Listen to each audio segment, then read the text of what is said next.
భావ ప్రకటన స్వేచ్ఛ పేరుతో ఇష్టం వచ్చినట్టు మాట్లాడుతున్నారని ఏపీ బీజేపీ చీఫ్ మాధవ్ మండిపడ్డారు. తప్పు చేస్తున్న వారిని ఉపేక్షించేది లేదన్నారు. ఇవాళ భావ స్వేచ్ఛ ప్రకటన చెప్పి యూట్యూబ్ కానీ మిగతా ఛానల్స్లో ఏదంటే అది పోస్ట్ చేయొచ్చు అనే అభిప్రాయం కూడా చాలామంది ఉంది. దాన్ని కూడా తప్పు అనే విషయాన్ని కూడా గట్టి హెచ్చరిక ఇచ్చే విధంగా మనం చట్టాలు రూపొందించాం, వాళ్ళని శిక్షిస్తున్నాం. ఇటువంటి వాళ్ళందరినీ కూడా ఉపేక్షించామనే విషయం తెలియజేస్తున్నాం. గట్టి హెచ్చరిక ఖబర్దారని కూడా తెలియజేస్తున్నాం.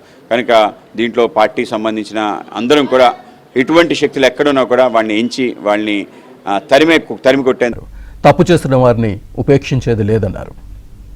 ఇవాళ భావ స్వేచ్ఛ ప్రకటన చెప్పి యూట్యూబ్ కానీ మిగతా ఛానల్స్లో ఏదంటే అది పోస్ట్ చేయొచ్చు అనే అభిప్రాయం కూడా చాలామంది ఉంది.